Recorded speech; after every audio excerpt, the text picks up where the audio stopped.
स्वागत छ मेरो साथीभाइ, मेरो दाजुभाइ, दिदीबहिनी हरेकलाई आजको न्यू ब्लग, न्यू डेको लागि। आज चाहिँ म अब बजारतिर जान्छु होला सायद। अहिले चाहिँ म खाना खान लाग्छु घरबाट। आजको दिन नै खतरा भएको छ कि। आजको दिन नै बिहान नै घाम लाग्छ है, टक्क आकाशमा चट्ट लाएर। अब चाहिँ हाम्रो गाउँतिर नि अरूको नि मकै पल्न थालिसक्यो है, जमरा हालिसक्यो, घोगा नि लाग्दैन। अहिले चाहिँ खानु मिल्ने भएन, त्यहाँबाट खाना मिल्ने भएपछि त टक्क भाँच्दै छोडिदिँदै जस्तो हो, मतलबै छैन क्या।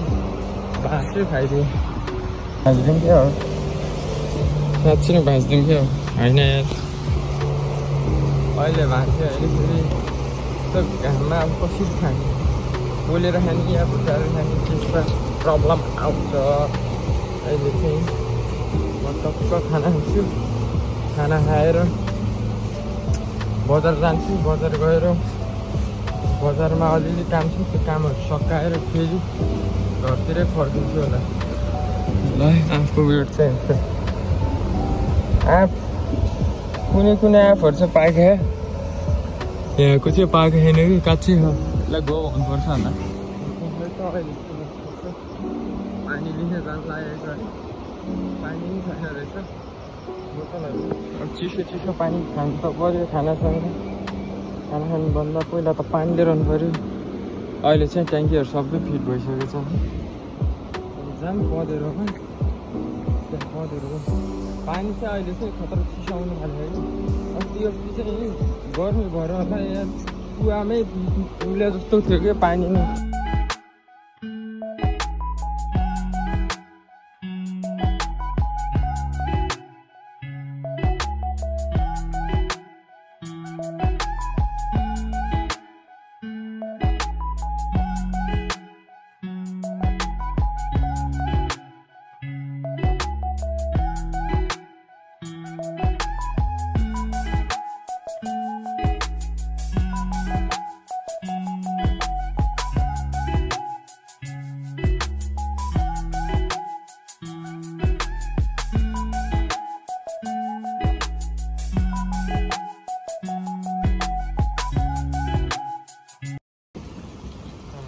मैले चाहिँ अहिले चट्ट पानी भरेर भ्याइसक्यो।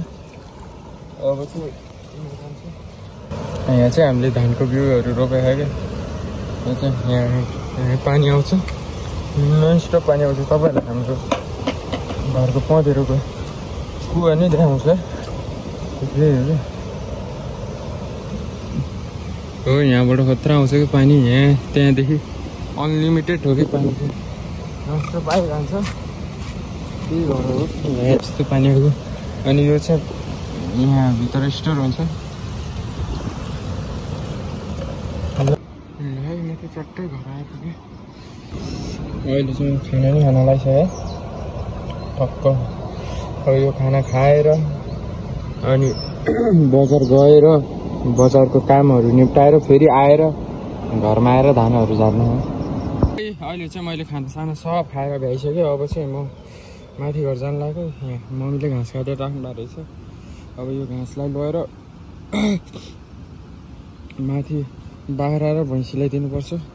चट्टो लगाएर अब यसलाई कसरी बोकेर लाने हो, खतरा पास्छ कि। खाना खायो भ्यायो, घाँस नै बोकेर अब यस्तो बाटोमा कसरी जाने यार। मकैहरू त छ भाग्छौँ, झ्याउ हुन्छ क्या यार यस्तो मकै बोक्ने। झ्याउ लगाइरहेको बेला मम्मीले मकै यो घाँस लिएर जा भने लैजा, मकै नै भाँच्ची गयो। ल त गाइजहरू, म चाहिँ अब बजार जाने भनेको। अहिले चाहिँ म धान जानु पऱ्यो। घरमा मम्मीले धान झारेर धान काटेर राखिसक्नु भएको रहेछ, गएर झार्दै भन्नु गयो। अब चाहिँ म घर गएर धानहरू झार्नुपर्छ।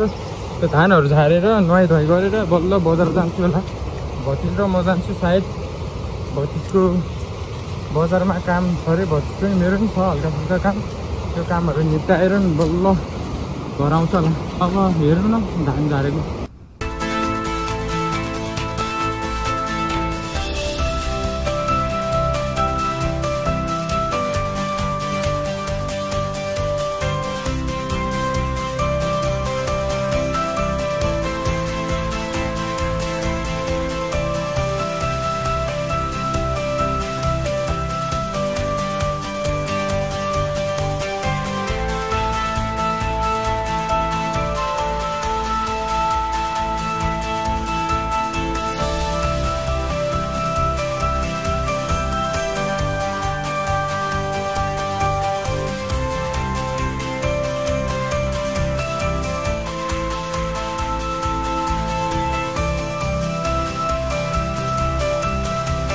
ल है अहिले चाहिँ मौसम नि बवाल भएको क्या घामहरू त्यस्तो लागेन तर अब चाहिँ मैले तिर्पाल सिर्पाल सब बिछाइसकेँ ढुङ्गा नि लिएर राखिसकेँ यहाँभन्दा धेरै ठुलो बनाउनु पर्दैन जस्ट अब धान झार्छु ल है अहिले चाहिँ मैले चट्टै धान चाहिँ लिएर आएँ त्यहाँ बहिनीले मुठा बाँध्दैछ अहिले यति चाहिँ कुर्छु र झार्छु ल है त मैले चाहिँ अहिले भर्खरै अलिकति भ्याएँ धेरै भएको छैन हल्का हल्का अहिले चाहिँ मुठाहरू जुन लिएर आएको थियो त्यो सब भ्यायो अझ थपेको थियो त्यो नि भ्यायो अब बहिनीले लिएर आउँछु म पनि जान्छु लिनुलाई गएर लिएर आएर चट्ट भ्याउँछु धेरै छैन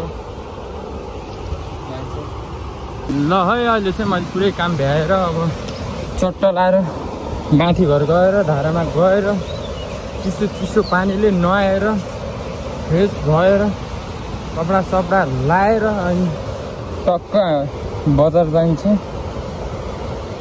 गर्मी नि बवाल भएको कि यस्तो उत्पात गर्मी भएको थियो माया कसम यस्तै बेला आयो फेरि सर पनि खतरा हिँड्छ कि माया कसम डरै लाग्छ नि यत्रो सर्व देखेर त मेरो साथ त जान्छ झन् यता निस्किदियो भने त के हुन्छ होला यार मकै घारी नि बबाल बढ्दै गएको यहाँको मकैहरू नि बल्ल घोगा लाग्दै गयो तर यसपालिको मकैहरू पुरै किराले खाएर पातहरू जति ठिक छ अहिले नुहाइसकेपछि भेटौँला ल है अब चाहिँ मैले पुरा नुहाइधुवाइ गरेर भ्याएर चट्ट लाएर कपडा लगाएर आएको छु कपाल नि खतरा झ्याङझ्याङ्गा भए काट्दिने होला यसलाई नि यसो तल हुनु पर्ला जस्तो छ अब चाहिँ म र भतिज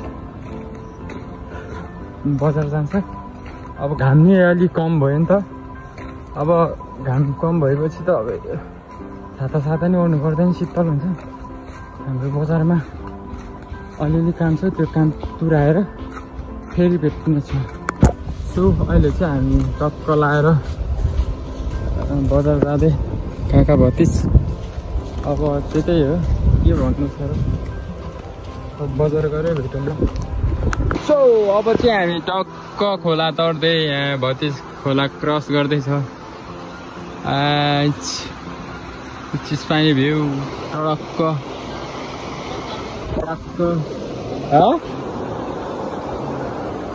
मलाई दिनु न मलाई गोरु बेच्दिनु हो कि गोरु बेच्दियो भने टक्क पैसा त आउँछ तपाईँ र म सँगै बसेर चाउमिन खाने जे खायो नि हामीलाई जमिन बेच्दिनु कि त्यत्रो जमिन के गर्ने बुढी भइसक्यो एउटा छोराले मात्रै त्यत्रो जमिनसँग मान्न सक्दैन कि मेरो नाममा गरिदिनु म बेचेर खाइदिइ जान्छु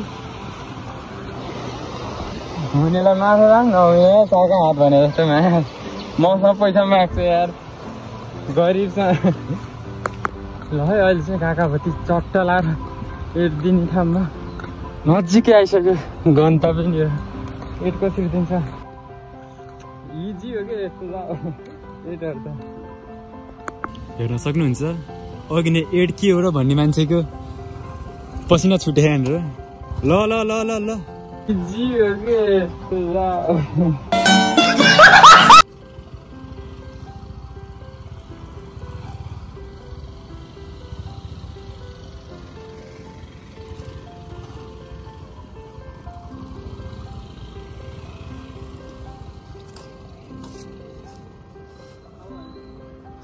भए तुमसे ना हो पाएगा बेटा ल हेर्नु है त काका र भतिजको दुइटैको हालत एउटै हो कि यस्तो भाग्दै आएको थियो पुरा एट जा अब त यत्तिकै गर्छ जस्तो लागेर अहिले दुईजनाकै बिचको हो कि भतिजले त झन् मैले भन्दा नि थोरै बाइक चला मैले त रोडतिर त खतरै चलाउँछु के गर्ने ए यहाँ गर्दैन रोक त अब म चलाउँछु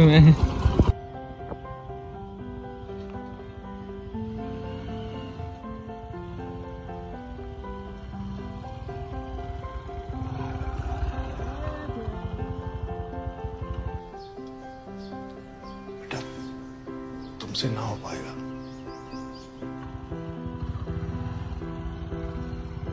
सो अहिले चाहिँ थाक हारेर नसकी भतिजी नि सकेन मन सकेन के भयो यार बिजेत भइसक्यो रात नि पर्न लागिसक्यो यार अब त्यस्तै 15-20 मिनट बाँकी होला हामी त्यति ट्राई गरेर अनि घर जान्छ घर गएर अब मम्मी बाबाको गाली नि खान्छ होला किन ढिलो आयो भनेर नभए त अब चाहिँ यहीँदेखि नै भिडियो एन्डिङ हुन्छ होला तपाईहरु चाहिँ मेरो च्यानलमा गएर लाइक शेयर सब्स्क्राइब अनि नेक्स्ट भिडियोको लागि नेक्स्ट भिडियोमा भेटौँला बाइ